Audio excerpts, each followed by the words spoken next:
Push Fed Podcast in full effect. We have a very special guest in the building. It's a young, up-and-coming rapper on the scene, taking over North Carolina. We got Kevin Powers in the building. How you feeling, brother? What up? What up? I'm How you good. feeling, How you doing, man? good dog? Yeah, I'm glad you came, man. I'm glad you came. Thank you for having me, man. No, thank you, man. It's been a long day. We had a long conversation before this, so we're gonna bring all that to you guys right now. But we're gonna start off like this. Like, where you from, Kevin? I'm from originally Boston, Massachusetts, Right. and I moved to Raleigh, North Carolina when I was like 5. Uh-huh. But yeah. Yeah. So my parents is from. My dad is actually from Boston. Oh, word. And he moved Word. down here when he was younger. Word. And so, Kevin Powers, is that your real name or Yes, is that sir. your rap name? That's my real name. Okay, how did that story come about? Like, I know when you were trying to find your rap name Yeah. and stuff like that, like, how did that even come about? I remember making my first song, and I like asked all the homies. I was like, "What should my rap name be?" And then I was gonna go by KP, Uh-huh. and then I just was like 2 letters. I was like, nah. And then so one of the homies was like, just go by your real name. Mhm. It sounds smooth. I was like, all right, cool. Yeah, Kevin Powers is Yeah. like, it's like one of those names that kind of just sticks. Yeah, for Like, sure. it's either between, it's like an actor or you really don't even know, Yeah, like, what you yeah, can, yeah. like, you can use that name for really pretty much sure. anything, right? For sure. Yeah, so what made you want to start making, like, music? Well, shit. I mean, I just love music since a kid. Like, I was always listening to music in school. You know, everything I did, I love music. Started out like doing videos. So I make like football hype videos for my school team, and put them to music. And then, you know, like I realized I was just doing that just because I wanted to work with music. And finally, I got a mic. I just started recording, and you know, I got better and better, and it just was super fun. I fell in love with making music. Did you ever produce? Like, you ever make your own beats when so you started making I started making beats. I was pretty trash, but you know, I got the memo that I need to be an artist instead of a producer. Right. Yeah. Who put you on? Who put you on to like the whole technical side of like Honestly, so my mom got me a MacBook for like my 13th birthday because I wanted to make beats. And I just used GarageBand, and you know, I just kind of taught myself like YouTube tutorials, everything, how to record, and track myself. Did you ever play any instruments? Nah, I did not. No. Yeah. And you just kind of learned this on your own. Yes, sir. Okay. Yes, sir. Okay, that's what's up. That's what's up. And then like rap in general, like, did you kind of let's see how I want to like phrase this. Did you kind of like music in general is what you found out about, but how'd you know rap is something that you wanted to get into? Yeah. So my brother had this iPod, like the shuffle, not the shuffle, the the ones that like the rectangles with the little Nano? scroll. Yeah, the Nano. Yeah. And he just had a bunch of like rap music on it, and I was young, and he got like the new iPod, so he gave me his old one. It was like full of T.I., T-Pain, Drake, Wayne, Nicki Minaj, all that, and that's when I fell in love with rap music. Top 5 rappers right now. Yeah. Drake number 1. You just give me 3. Give me 3. Drake number 1.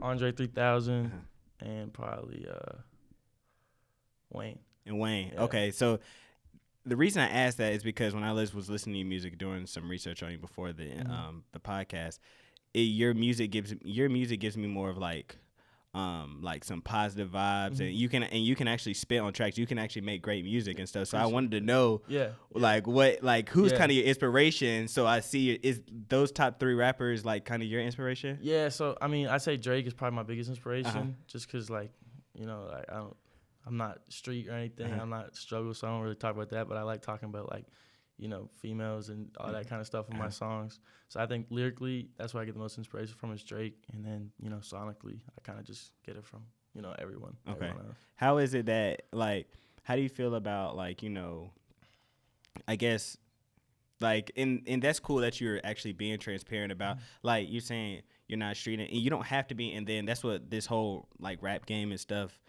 like, kind of, like, portrays. Yeah. But you don't have to be street to make good rap music. Exactly. Like, you can be for sure. Not street and still make good rap music. Like, I'd rather listen to something not street than somebody who's lying to act like they are street. Right, and you can tell within your music too. Like, Exactly. you don't have to like, and I think that's what makes you kind of versatile with it too as well. It's just like you know where you're at, and you know what lane to take. For sure. Staying and on you're still good at what you do. You get what I'm saying? Yeah. Definitely. Yeah. So when you look at what's your latest song, Roddy? Yeah. Roddy is what came out. Well, how did that come about? Shit, I was in LA with my manager and my producer Wit. And we were at the homie's crib. He has a home studio, and I just wanted to make as many songs as possible. So that was like, I think that was like the second one we did. and we did it to a different beat. And then I didn't really like it. My producer remade the beat, and I loved it, and we just put it out. Mm-hmm. Yeah. And your producer made it? Mm-hmm. What's your producer name? Wick Kane. Okay. Yeah. Is he from North Carolina? Yeah, he's from Raleigh. He played wide receiver at Charlotte for a bit. Right. Yeah. What year? I'm trying to think. He's my year. Oh, it's your year. Yeah, Okay. He's not playing anymore. He's just producing now. Okay. Yeah. So, and it's cool that like I always talk about up here, like this whole risk factor thing. Mm-hmm. Like, was he playing football his life? Yeah. Okay. Mm-hmm. So he just decided to just take music seriously. He tore his ACL.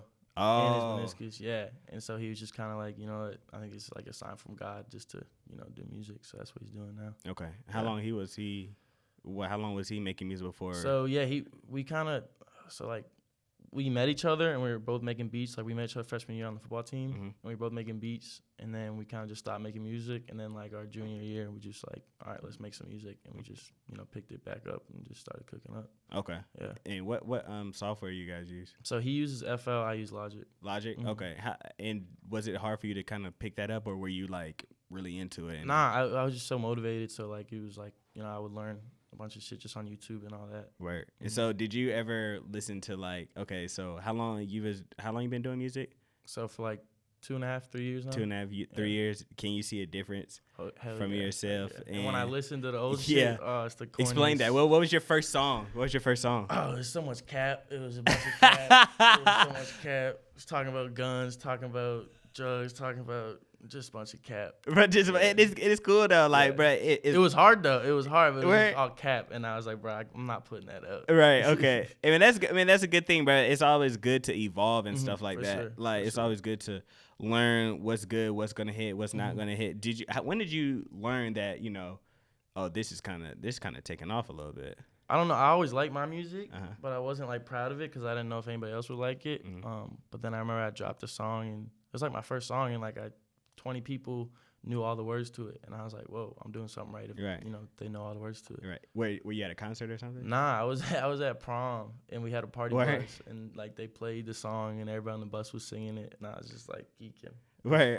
Okay, that's so you showed it to your friends first? Yeah, but I mean it was out. It was already out. Okay. They all knew the words to it. Okay, and then. So I'm every time I'm thinking about it, I think I'm like mad old and shit like that, and I am pretty mad. I'm not old, but I'm 26. And how old are you? 19, bro. And for everybody that don't know, you can't see him right now. He's like 6'5". I was like, you're supposed to be playing basketball right now. What are you doing? And he said he never played that a lot. Yeah, I was about to say he never played. You said you never played sports before. I mean, I didn't play high school basketball. Yeah, no, okay. I didn't play high school basketball. I played football in high school for a year, and then I played lacrosse. Lacrosse. Okay, yeah. That's what I was saying. Wasn't serious about it, just for fun. Right. To get active, yeah. And then I was like, yo, this motherfucker should be dunking a ball on somebody right now. He should be D1, but he's doing his thing in his rapping career, obviously, because he already hit 1 million streams, right? Yes, sir. Right. 1 million streams last year or this year? So last year I hit 1 million, and I'm at like 10 million now. Yeah. I'm just on Spotify too. And so that's crazy. Yeah. So how does that even feel? How does that feel, bro? It's good. It's just like, I don't know. I always want more. So it's like, like if you would have told me 10 million streams when I started, I would be having a fucking ball. But now it's just like, can I swear on here? Yeah. Okay. Yeah, I would have been having a ball, but now I just want to keep evolving and get more listeners and all that. Obviously, man, you want to keep being great, bro. You want to reach it to this next level, right? Sure. That's what I'm saying. Like, and that's one thing that people need to realize. Like, it didn't start overnight, but you kept grinding for it. Yeah, definitely. Yeah, tell me about that process. Like, I mean, yeah, I'm just. It feels better when you don't. I mean, I didn't get it overnight, but I mean, I just assume it probably feels better when you don't get it overnight. Right. It's just like all the sacrifices you have to make, all the time you put in, it's gonna pay off. So I mean, I'm just excited for when it pays off. Yeah, man. I mean, you're doing it. You're doing it right now. My guy is verified. He got a million. Wait, do you wake up and get verified? Like, how does that even work? I don't even know how it works. Nah. So I worked with this label. I did do with them for like one song. So they licensed one of my songs.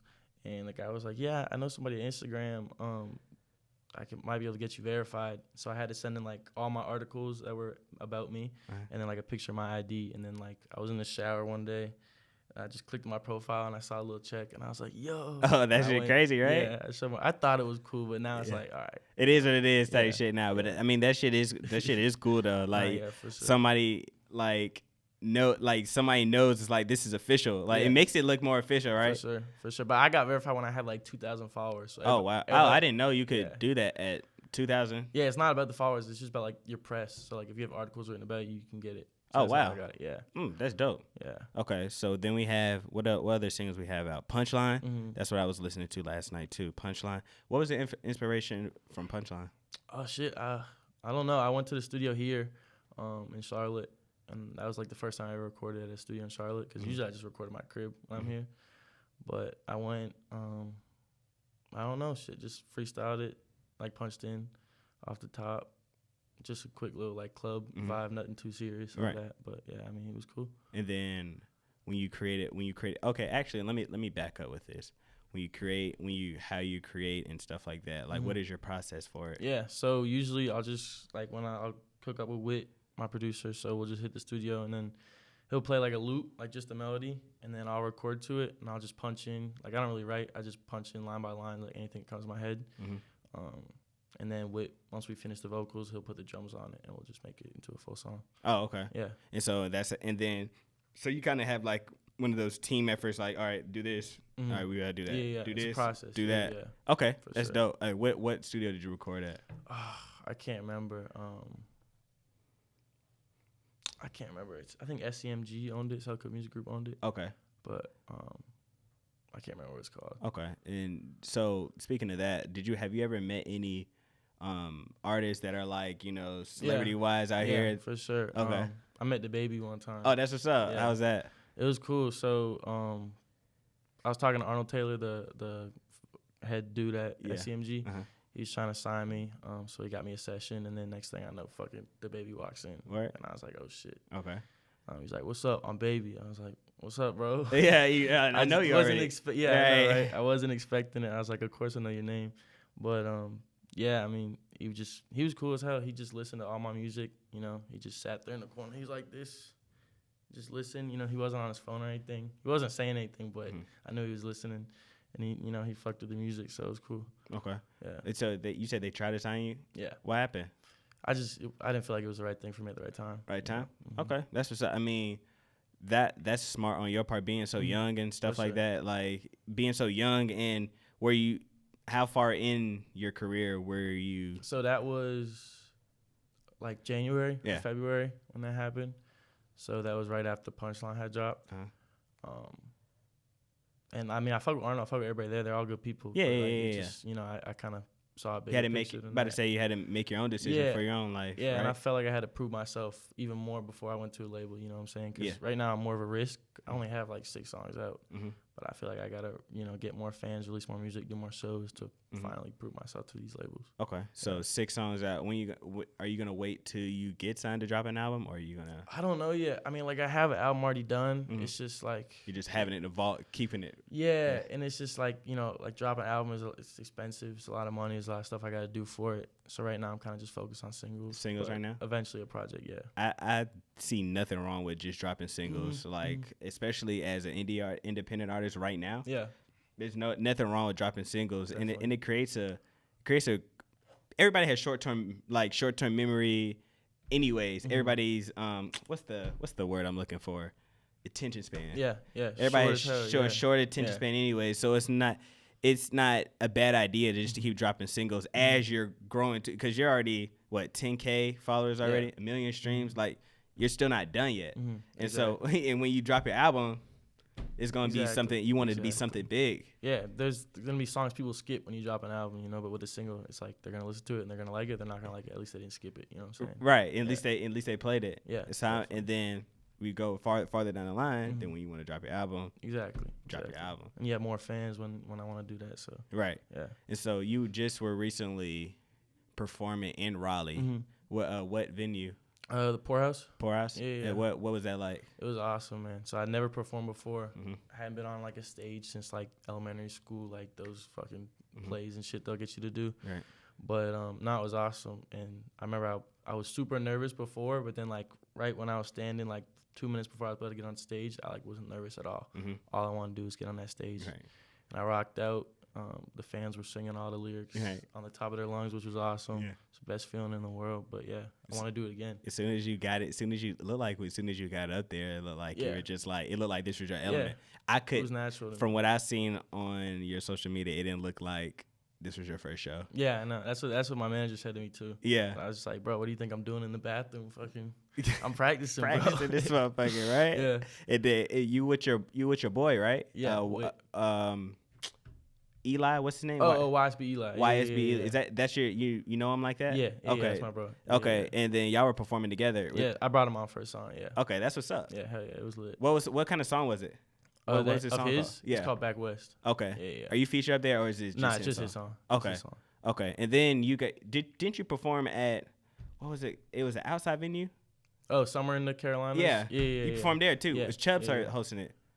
I think so. Yeah. That's my boy back home from Raleigh. We went to the same high school. That's hard. Yeah. Before he got he was famous on Vine first, and then he just translated over. Was he always doing music, or he started music? No, I think he. Oh wait, did he rap out there? Nah. I think he was into the underground music. Yeah, he was always into the underground music scene. Right. But I never. He actually just transitioned between Vine, Instagram, and stuff like that, and just kind of like, and then he started his own thing too. I forgot what the name was called, but he started his own independent like media thing with underground. That's hard. Yeah. So what do you think about like NC's music scene right now? Dude, there's so much talent here. There's so much talent. I never knew it. I never knew it until like I started to get into it a little bit more. And so you actually got to come back on for my my new series Neon Strings. It's gonna be coming out soon. It's strictly for music artists and stuff like that. So it's like I never knew there were so many NC music artists that actually good. I didn't know until I started making music too, and I was like, damn, these people are all really fucking good. Right. Like I could name a shit ton of them right now. Right. It's just gonna be a while till people really notice they're coming from North Carolina. Right. But I mean, ain't nothing wrong with that. What's okay? Give me like two or three that you know. Like that I know personally, or just my favorites. Well, just your favorite. Well, you can do your favorites too. Wait, Marco Luca, I know him and I fuck with him. He's super hard. He can rap and he has a crazy voice too, so he can sing. Big Baby Gucci's fire. YSB Trill, YSB Eli. Those are just four of them. Yeah, I could keep going. I heard some of YSB Eli's shit. Yeah. And then I know this dude named Rich Gotti, who I manage. He's from Raleigh. He's gonna be coming up here doing Neon Strings. You know Southside? Yeah, I think so. Yeah. I mean, I don't know. Southside Heat. He's good. There's a lot of fucking NC rappers. I don't want to miss anything. That's what I'm saying. Yeah. And then how was it performing out there? And it was cool. It was outdoors, so I was sweating like a bitch. Yeah. Was cool. I was like, I bet it was hot out there. Yeah, I thought it was like Do-Rag Fest. Is Do-Rag Fest coming up? I don't know. Yeah, I thought it was Do-Rag. I thought Do-Rag Fest was here. Where? Yeah, I think they're gonna do it sometime in North Carolina. Where? Yeah, but when you making music, are you making it because you know how some music artists say they want to do it for themselves, but like, how do you want your fans to feel about your music? Yeah, I mean, I just want to get that same feeling that I get when I'm making it. You know what I'm saying? Like, if I make a song that makes me want to fucking like fight somebody right after, then I want them to feel the same shit. Right. If I'm feeling sad, I want them to feel sad. I just want it to be like understood, you know, how I'm feeling when I'm making the song to them. Right. And do you feel like independent is the way to go for this day and age, like music wise? I don't know. I think labels definitely have a purpose, but it just depends on the type of artist you are.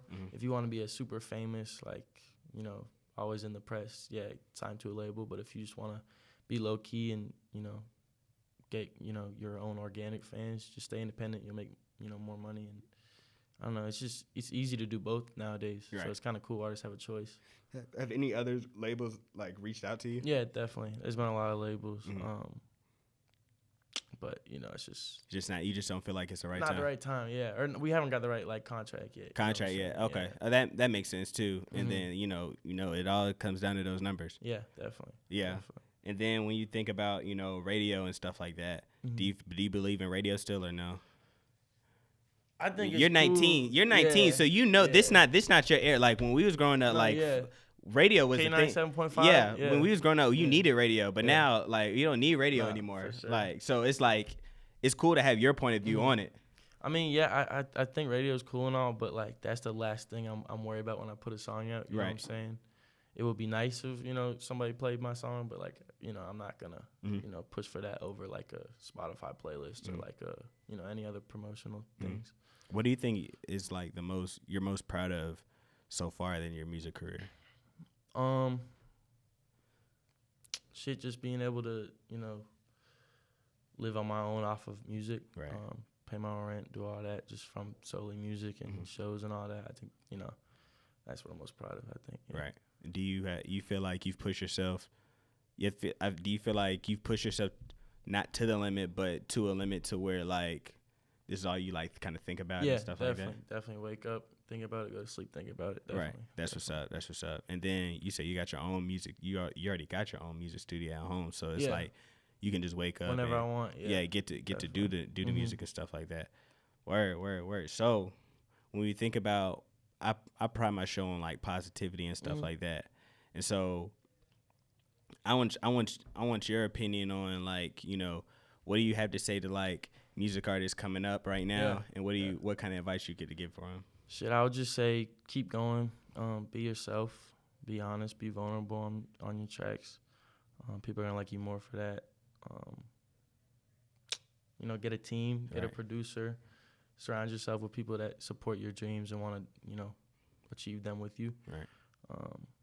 Just stay positive. Yeah. Right. Man, so you speaking on that team aspect, how important do you think it is to have a team around you? It's so important. It's so important because like as an artist, bro, shit can get depressing. Like you can wake up one day and be like, damn, I'm not good enough for blah blah. But like when you have a team, when one person is down, the rest will lift them up. You know what I'm saying? So it's super important. Right.